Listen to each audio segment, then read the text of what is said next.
보도록 하겠습니다. 마태복음 14장 1절에서 21절까지 오늘 좀 약간 길기는 한데요. 그래도 한번 같이 읽어보도록 하겠습니다. 제가 한 절 읽고 여러분이 한 절 읽으면 되겠습니다. 그때 분봉한 헤롯이 예수의 소문을 듣고 사람들에게 이르되 이는 세례요한이 죽은 자 가운데서 살아났으니 그러므로 이런 능력이 그 속에서 역사하는도다 하더라. 전에 헤롯이 그 동생 빌립의 아내 헤로디아의 일로 요한을 잡아 결박하여 옥에 가두었으니 요한이 헤롯에게 말하되 당신이 그 여자를 차지한 것이 옳지 않다 하였습니다. 헤롯이 요한을 죽이려 하되 무리가 그를 선지자로 여김으로 그들을 두려워하더니 마침 헤롯이 생일이 되어 헤로디아의 딸이 연석 가운데서 춤을 추어 헤롯을 기쁘게 하니 헤롯은 맹세로 그에게 무엇이든지 달라는 대로 주겠다고 약속하거늘 그가 제 어머니의 시킴을 듣고 이르되 세례요한의 머리를 소반에 얹어 여기서 내게 주소서 하니 왕이 금신하나 자기가 맹세한 것과 그 함께 앉은 사람들 때문에 주라 명하고 그 머리를 소반에 얹어서 그 소녀에게 주니 그가 자기 어머니에게로 가져가니라. 요한의 제자들이 와서 시체를 가져다가 장사하고 가서 예수께 아뢰니라. 예수께서 들으시고 배를 타고 떠나사 따로 빈들에 가시니 무리가 듣고 여러 고을로부터 걸어서 따라간지라.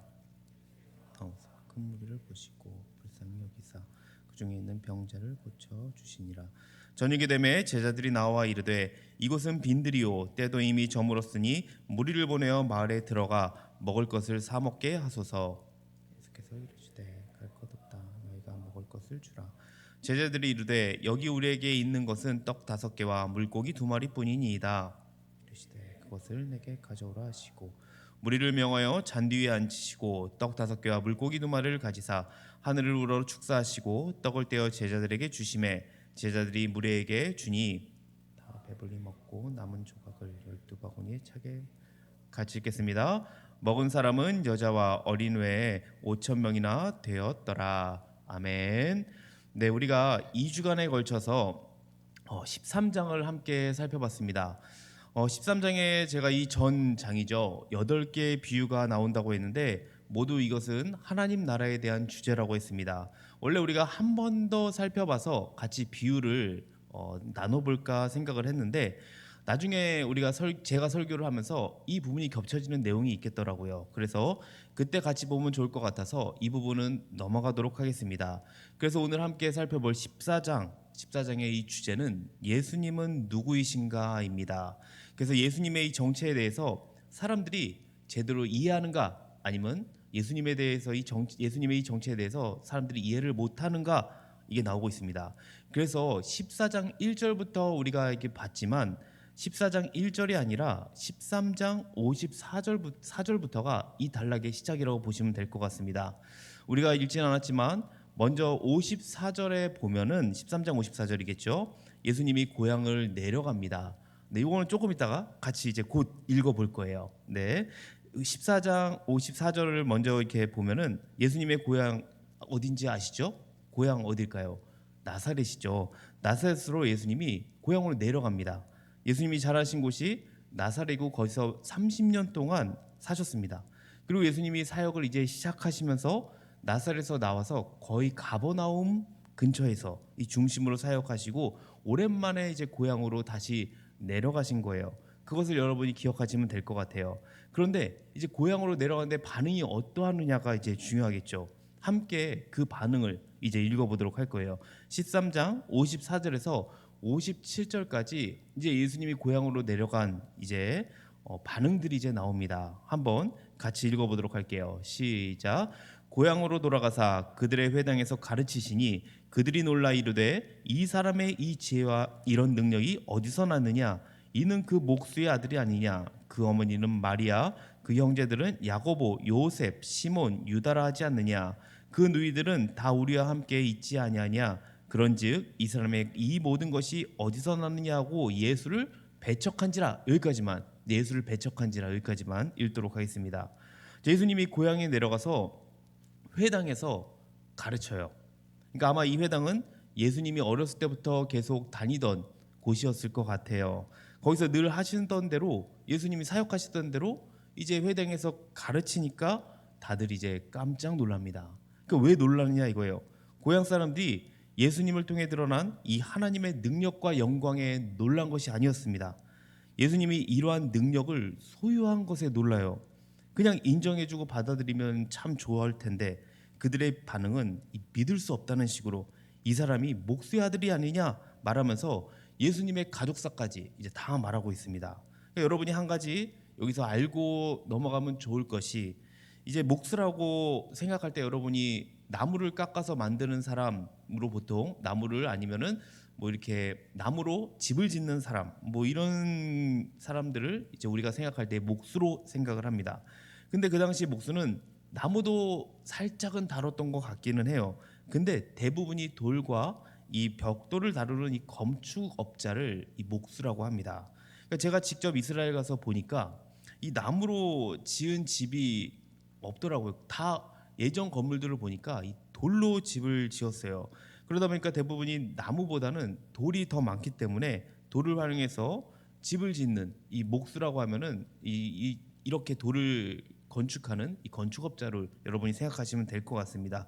자, 이 정도는 여러분이 그냥 상식으로 알고 계시면 좋을 것 같아서 제가 말씀을 드렸습니다. 자, 다시 돌아와서 회당에 있던 고향 사람들이 예수님을 보고 이렇게 얘기하는 겁니다. 너는 목수의 아들이 아니오냐? 너의 어머니는 마리아 맞지? 그리고 형제들은 야고보, 요셉, 시몬, 유다, 그 사람은 아니냐? 도대체 어디서 이런 것을 배워온 거야? 라면서 이런 눈초리로 예수님을 인정하기는커녕 예수님을 좀 배척을 합니다. 자, 이렇게 말하는 게 살짝은 이해가 가더라고요. 왜냐하면 예수님이 지난 30년 동안 나사렛에서 사시면서 뭘 막 행한 게 아니었어요. 그냥 조용히 사셨습니다. 사역을 준비하신 거예요. 거기다가 랍비 훈련을 따로 받은 것도 없었단 말이에요. 그러니까 그들의 관점에서 보면 동네 목수의 아들이 어느 날 갑자기 이 율법 선생이자 기적을 행하는 자가 되어서 나타났으니까 굉장히 놀라 자빠질 만한 일이죠. 깜짝 놀랐을 겁니다. 그러므로 이들에게 유일한 관심사는 예수님이 보여주시는 이 능력의 출처입니다. 56절을 보면 이 모든 것이 어디서 나느냐라고 약간 부정적으로 물어보고 있습니다. 어떻게 얘기를 하냐면 어느 정도까지냐면 이 능력이 하나님이 아니라 이 사탄 귀신에게서 나온 것이 아니냐 정도까지 그 정도로 부정적으로 얘기하고 있어요. 지금 이 나라의 사람들은 자신들의 이 선입견으로 예수님을 평가하고 있습니다. 그러니까 예수님의 지혜를 그냥 있는 그대로 보기보다는 선입견을 가지고 예수님을 평가절하하고 있는 거죠. 자, 그렇다면 그들의 반응에 대한 결과가 무엇인가요? 마태복음 13장 58절을 보겠습니다. 그 반응의 결과는 이겁니다. 같이 읽어볼게요. 시작. 그들이 믿지 않음으로 말미암아 거기서 많은 능력을 행하지 아니하시니라. 그들이 믿지 못했다고 합니다. 믿지 못했다고 했죠. 그래서 예수님이 많은 능력을 행하지 못하였다고 합니다. 이것을 보면 예수님의 이 기적은 믿음과 관련이 있음을 볼 수 있습니다. 자, 계속 제가 이 믿음과 기적에 대해서 나오고 있어서 이전에도 제가 말씀을 드린 적이 있습니다. 근데 오늘 본문에서도 보면 기적을 행하기는 했는데 많이 행하지 않다고 합니다. 많이. 그렇다는 것은 믿음으로 반응 사람도 있었지만 대부분의 사람들은 배척을 한 거예요. 자, 이 말씀은 가장 잘하는 사람들에게 사역을 하기가 정말 너무 어려운 것을 보여주기도 합니다. 여러 가지 편견이 있고 그리고 선입견이 있고 혹은 가족사에 대한 익숙함도 이 부정적으로 작용하기 때문입니다. 아마 여러분의 가족들 중에 안 믿는 가정이 있을 거예요. 그럼 안 믿는 가정이 있다면 이것이 이해가 좀 더 되지 않을까 생각이 듭니다. 저희 가정은 뭐 다 믿기 때문에 제가 이것을 완벽하게 이해하기가 쉽지는 않은 것 같아요. 근데 사역을 하다 보면 이 문제에 대해서 많은 고민 상담을 받게 됩니다. 그리고 같이 함께 기도하기 때문에 가족을 전도하는 게 그만큼 어렵다는 것을 저 간접 체험으로 알고는 있습니다. 저도 처음 사역한 곳이 가족들과 함께 다니던 교회였습니다. 뭐 여기서 보시면은 가족들과 함께 다니시는 분들이 있을 거예요. 저는 어렸을 때부터 이제 할아버지부터 시작해가지고 함께 모든 가족이 교회를 다녔습니다. 그러다 보니까 제가 어려서부터 쭉 지내왔으니까 이제 뭐 권사님들은 뭐 저를 이제 뭐 야라고도 하고 뭐 그러죠. 사역자가 돼도 똑같이 야라고 합니다. 네, 그러니까 이 사역을 하는 게 전도사가 됐는데 거의 뭐 전도사의 권위는 전혀 없었습니다. 그리고 중고등부를 처음 맡았는데 중고등부 학생들이 저를 선생님으로 여기다가 갑자기 전도사님이 되니까 되게 어색해 하더라고요. 그리고 말씀도 잘 안 들어가는 것 같고, 그래서 처음에 너무 되게 힘들었던 것 같아요. 학생들이나 선생님들조차 전도사님이라고 부르는 것이 잘 안 되고, 그리고 말씀도 잘 안 들어가니까 힘든 상황인데, 거기다 더 힘든 건 같이 지낸, 이제 어려서부터 같이, 여러분도 어려서부터 같이 지낸 분들이 많지만 뭐 형, 뭐 누나, 뭐 동생들, 그런 분들이 이제 저를 이제 전도사라고 생각을 잘 안 하는 거죠. 제가 거기서 5년을 사역을 했습니다. 5년을 사역하고 지금 이곳에 왔잖아요. 근데 아직도 저를 목사라고 그렇게 보지는 않는 것 같습니다. 그래서 제가 동욱교 와서 처음에 적응이 굉장히 안 됐어요. 너무 인정을 많이 해주시니까 제가 몸둘 바를 모르겠더라고요. 거의 예전 교회에서는 인정이란 인정은 전혀 없었거든요. 제가 아무리 열심히 하고 제가 노력을 너무 많이 해도 인정해 주는 것은 전혀 보지 못하고 항상 질책과 핍박만 있었던 것 같습니다. 그래서 여기 와가지고 너무 감사했어요. 그래서 지금까지 사역을 하고 있는 것 같습니다. 그러면서 한 가지 느낀 것이, 사역자는 이 익숙한 테두리를 벗어나 새로운 환경에서 적응하는 것이 바람직하겠구나라는 생각을 들었습니다. 자, 그렇다면 마가복음에서 이 나사렛 배척의 결과를 어떻게 기술했는지 한번 비교해 보도록 할게요. 이 마가복음에서도 이걸 똑같이 기록을 했거든요. 마가복음 6장 5절에는 어떻게 나오냐면요, 이렇게 나옵니다. 거기서는 아무 권능도 행하실 수 없다, 행하실 수 없대요. 다만 소수의 병자에게 안수하여 고치실 뿐이었고, 네, 마가의 특징이 나오고 있습니다. 마가는 아무 능력도 행할 수 없다고 하면서 능력의 한계를 아주 적나라하게 기술하고 있습니다. 그러니까 마가는 예수님께서 할 수 없는 것들이 있다는 예수님의 이 인간적 한계에 스스럼 없이 기록을 합니다. 반면에 아까 우리가 살펴봤듯이 마태는 많이 행하지 아니하였다라고 말하죠. 물론 마가도 아무 권능도 하지 않았다라고 말한 다음에 이 소수의 병자에게는 안수하여 고치셨다고 말하긴 합니다. 그러니까 아무 권능도 못했다는 것이 아무 기적도 못했다는 게 아니라 행하셨는데 거의 행하지 못했다고 말하는 마가의 과장된 이 과장 표현입니다. 특히 사람들의 믿음의 문제에 말할 때 이 과장이 심하게 얘기하는 것 같아요. 마태는 작은 믿음이라고 말하면, 마가는 우리가 저번 주에 살펴봤듯이 믿음이 없다라고 얘기합니다. 믿음이 작다와 없다, 이 둘의 차이가 별로 없는 것 같아 보이지만 실제로는 굉장한 차이가 있습니다. 만약 제가 여러분에게 지금 여러분의 믿음이 작아요, 근데 분명히 나중에 믿음의 성장을 하게 될 겁니다 라고 말하는 거와, 지금 여러분의 믿음이 없습니다, 여러분 믿음이 없어요, 근데 나중에 믿음이 생기게 될 겁니다 라는 것을 얘기한다면 차이가 있겠죠. 이처럼 마가는 작은 믿음을 믿음이 없다라고 말합니다. 이것은 마가가 그들의 문제를 조금 더 부각시키려고 이거를 과장되게 말한 겁니다. 마가가 말하는 아무것도 없다는 정말 아무것도 없다는 것이 아니라 그만큼 없었다는 것을 과장한 것이라고 여러분이 마가복음을 볼 때 이것을 이해하시면 좋을 것 같습니다. 자, 이 과장법은 저도 설교할 때 몇 번 했던 것 같습니다. 그래서 여러분에게 굉장히 강하게 얘기했지만 여러분이 믿음이 없다라는 게 아니에요. 믿음에 대한 더 부각을 시켜주려고 일깨워주기 위한 가정법으로 제가 설교를 한 적이 몇 번 있습니다. 만약 이것을 문자로만 보게 된다면 좀 위험성이 있습니다. 우리가 마가복음도 살펴보게 되겠지만 마가복음에서는 예수님의 능력의 한계를 얘기할 정도로 믿음과 기적의 이 상관관계를 강조하고 있습니다. 예수님이 아무 원칙 없이 그냥 모든 것을 하시는 분은 아니었어요. 원칙이 분명하게 있었습니다. 믿음이 없으면 기적을 행하는 것이 아니라 행할 수 없었던 거예요. 그 정도로 믿음은 이 절대적인 조건입니다. 마태는 그래서 믿음이 없어서 많은 기적을 행하지 아니하셨다는 의지가 좀 표현된 듯한 뉘앙스로 마무리를 합니다. 이것이 이 단락의 첫 시작으로 이야기를 시작하고 있습니다.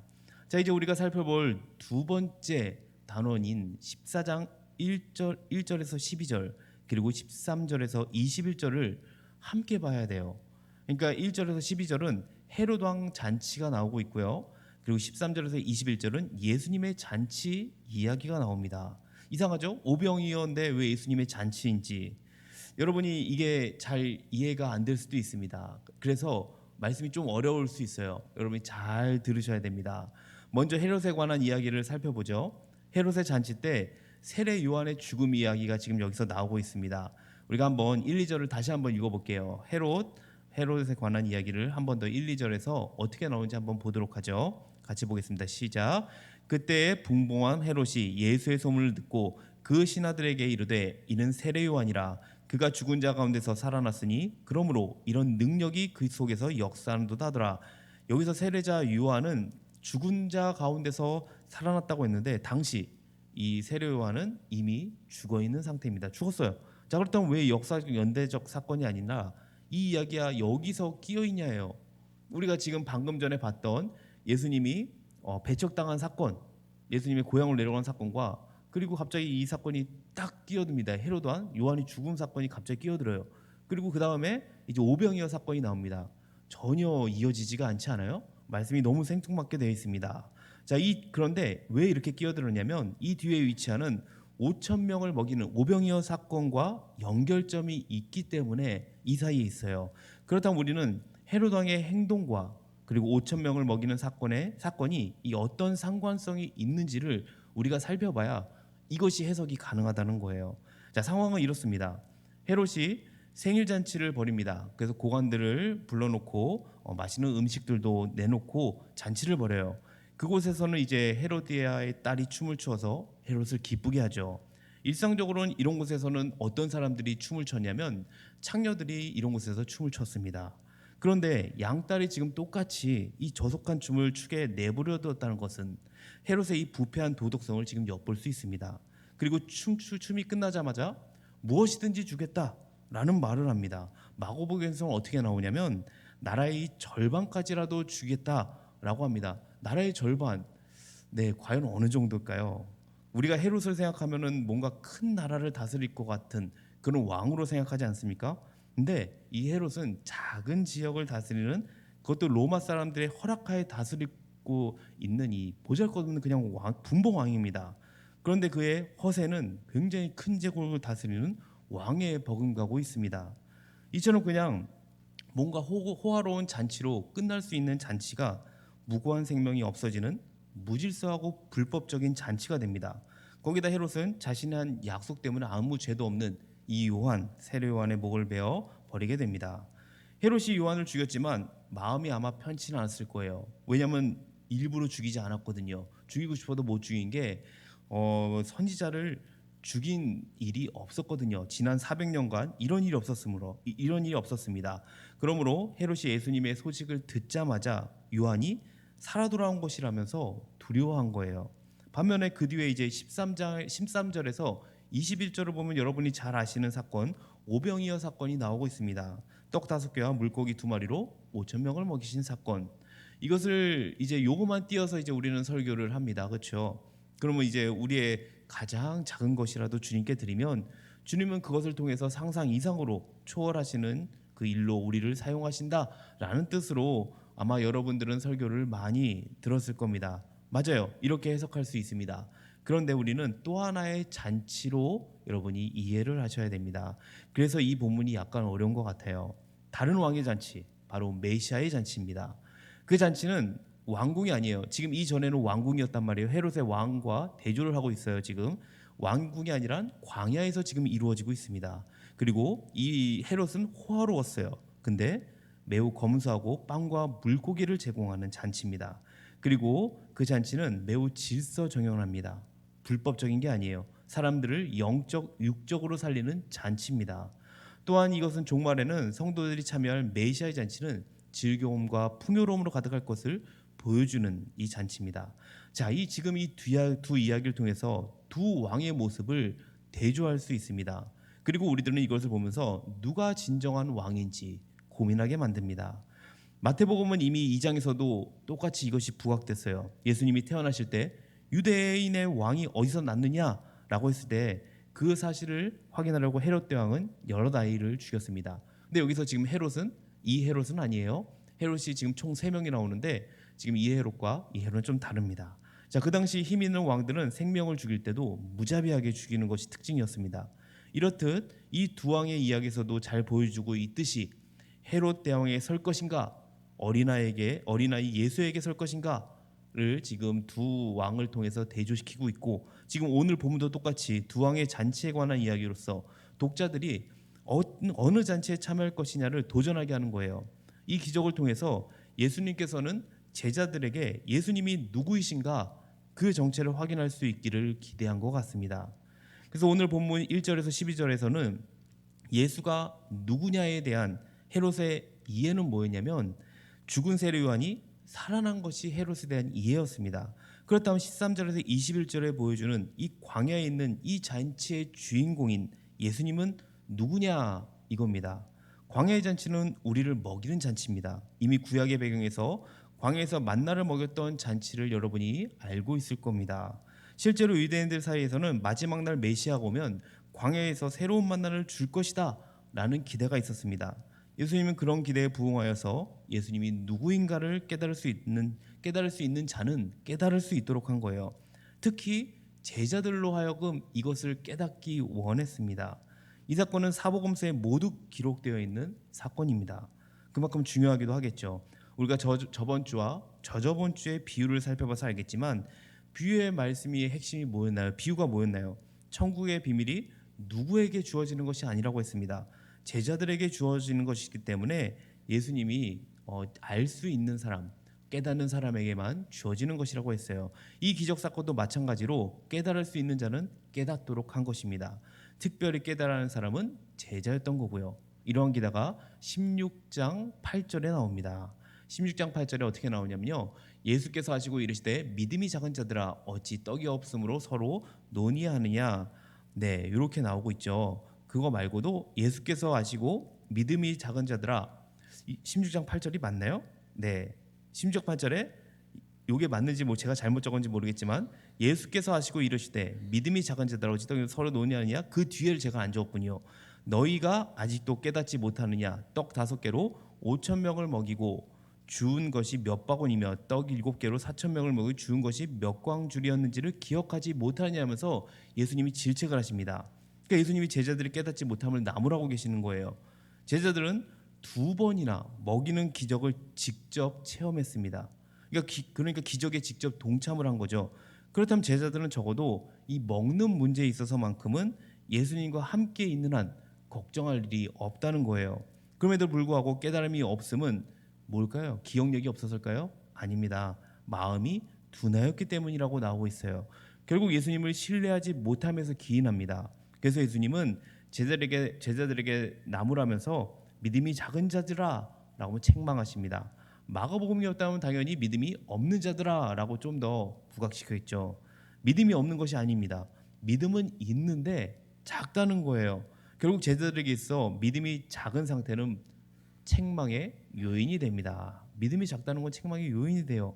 그럼 여기 있는 청년부들은 어떨까요? 신앙생활을 대부분 10년 이상 아마 해왔을 거예요. 그럼 10년 이상 정도면 어린아이 상태를 벗어나 믿음이 자라나야 하는 상태가 마땅합니다. 근데 저는 여기 있는 비전어스 청년부들은 믿음이 작은 상태라 저는 여기지 않습니다. 난 믿음이 작아 라고 본인이 생각하시는 분들도 분명히 있겠죠. 근데 제가 보기에는 잘 안 되더라도 어떻게든 믿음 안에서 살려고 노력하는 그 모습들이 보입니다. 그래서 당장은 작아 보일 수 있겠지만 분명 풍성한 열매를 맺을 거라고 저는 믿습니다. 계속해서 예수님을 온전히 신뢰하며 여러분이 나아가시기를 소망합니다. 예수님을 나의 왕으로 여러분이 모시기 바라요. 그리고 예수님을 나의 주인으로 섬기기를 축원합니다. 자, 그러면은 말씀을 이제 한번 정리를 한번 해볼까요? 오늘의 핵심, 예수님은 누구이신가였습니다. 먼저 예수님의 고향 방문으로 시작이 되죠. 그 예수님의 배척을 당하는 것을 보았어요. 그래서 그곳에서 예수님이 기적을 별로 행하지 않으셨다고 합니다. 고향에서는 예수님이 기적을 별로 행하지 않으셨어요. 그만큼 믿음과 기적의 상관관계에 대해서 얘기하면서 믿음을 더욱더 지금 부각시키고 있습니다. 그러면서 믿음의 문제에 이어서 헤롯 왕의 잔치와 예수님의 잔치를 함께 살펴봤습니다. 진정한 왕이 누구냐 이거예요. 진정한 왕. 그러니까 이 두 왕의 잔치에 관한 이야기로 독자들에게 너희는 어느 잔치에 참여할 것이냐 라는 것을 지금 도전시키고 있습니다. 궁극적으로 제자들이 예수님이 누구이신가 그 정체를 확인할 수 있는 이 기대를 하신 거예요. 여러분 가운데에 그래서 깨닫는 은혜가 있기를 소망합니다. 이 깨닫는 은혜가 있어야 돼요. 내가 깨닫지 못하면은 이 말씀이 참 너무나 어려운 것 같습니다. 그래서 여러분이 기도하실 때 주님 나에게 깨닫는 은혜를 달라고 여러분이 기도하시면서 나아가기 바랍니다. 그리고 온전한 믿음을 갖고 주님을 신뢰하시기 바랍니다. 믿음에 관해서 내가 지금 믿음이 좀 없는 것 같은데 걱정하지 마시기 바랍니다.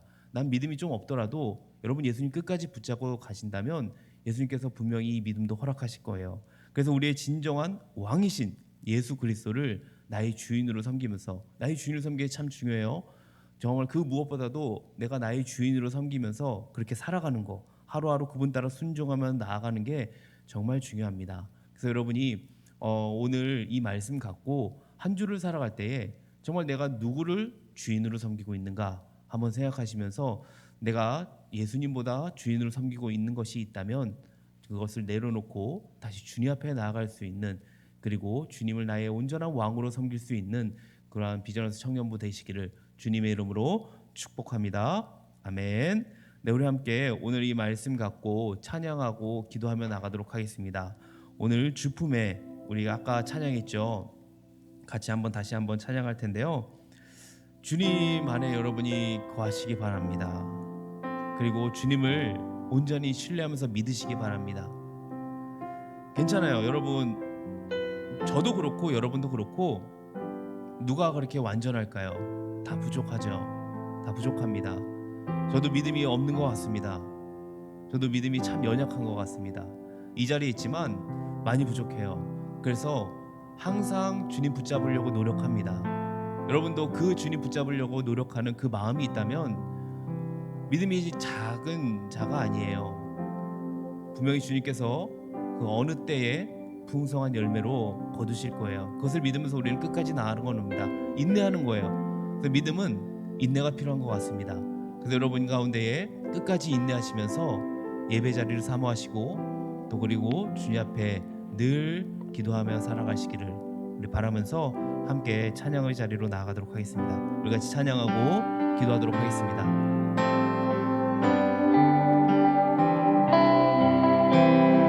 주품에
거친 파도 날 향해 와도 주와 함께 날아오리리.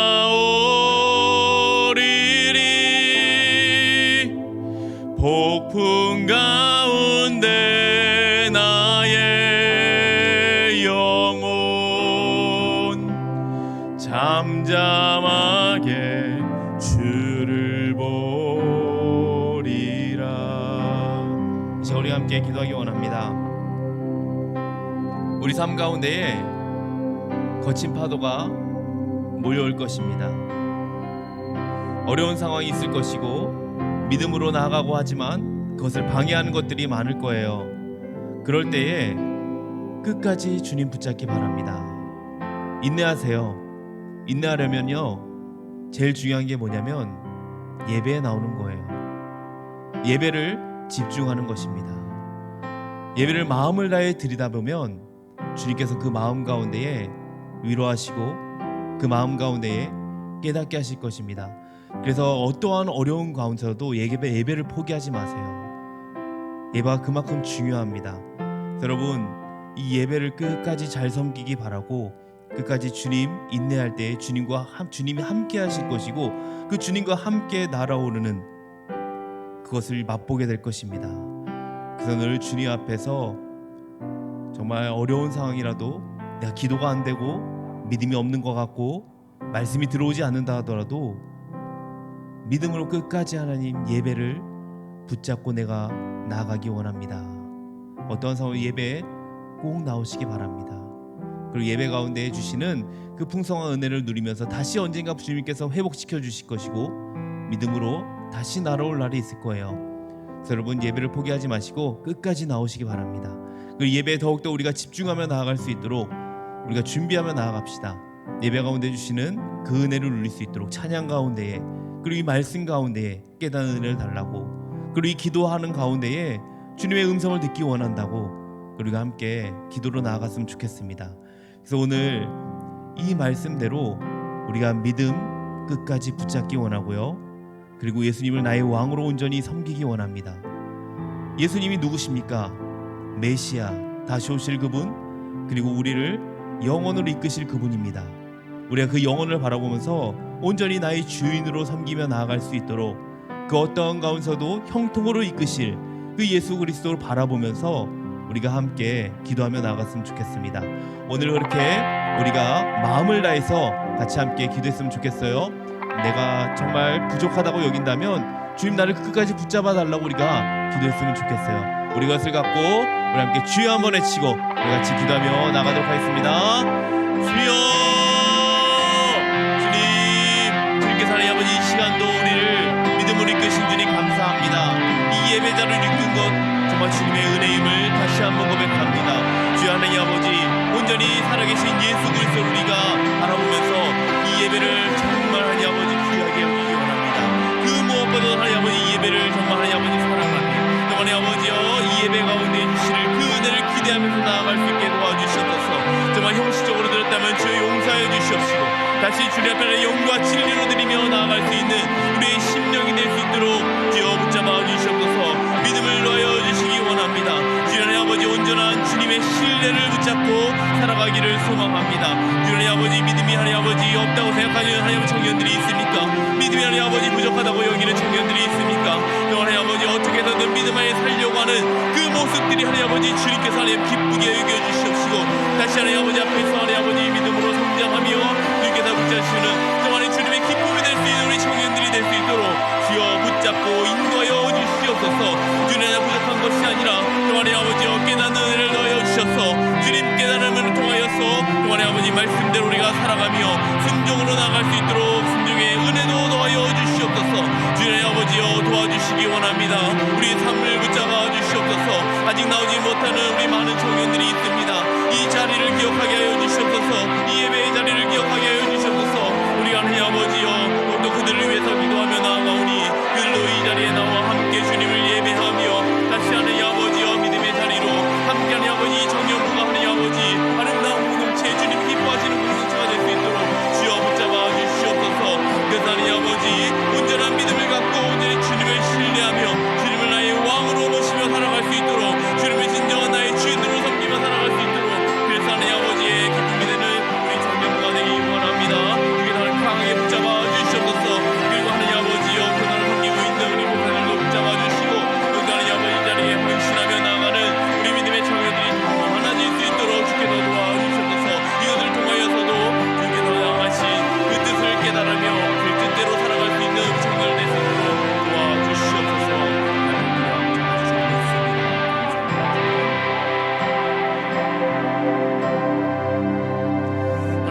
감사합니다. 우리를 어떠한 상황 가운데서도 붙잡아 주시는 주님, 오늘도 주님의 예배의 자리로 이끄신 주님 감사와 영광을 돌려드립니다. 우리 예배가 정말 영과 진리로 드리는 살아있는 예배가 되기 원합니다. 주님께서 우리의 마음을 붙잡아 주시고 아직 주님 앞에 온전히 나아가지 못한 우리 청년들이 있다면, 믿음이 부족한 청년들이 있다면 주님 믿음을 더하여 주시옵소서. 그리고 우리의 마음 가운데 주님을 알 수 있는 깨달음을 더하여 주시옵소서. 그 깨달음을 통하여서 진리의 말씀을 통하여 우리가 날마다 주님 성장하게 하여 주시옵시고, 그리고 믿음을 통하여서 주님께서 정말 기뻐하는 청년부가 될 수 있도록 주께서 우리에게 은혜를 베풀어 주시옵소서. 주님, 또한 우리가 한 주간 살아갑니다. 한 주간 살아갈 때에도 어떠한 풍랑 가운데 흔들리지 않을 수 있도록 우리를 굳게 붙잡아 주시고, 날마다 주님과 기도하며 교제하며 나아갈 수 있는 우리 청년들 되게 하여 주시옵소서. 주님, 이 말씀을 통하여서 말씀에 순종할 수 있는 순종의 은혜도 더하여 주시기 원합니다. 나오지 못한 우리 청년들도 이 자리를 기억하게 하여 주시옵시고, 다시 예배 자리 나와 함께 믿음 생활하며 나아갈 수 있도록 주님께서 은혜 베풀어 주시옵소서. 감사드리며 예수님 이름으로 기도합니다. 아멘. 우리 함께 헌금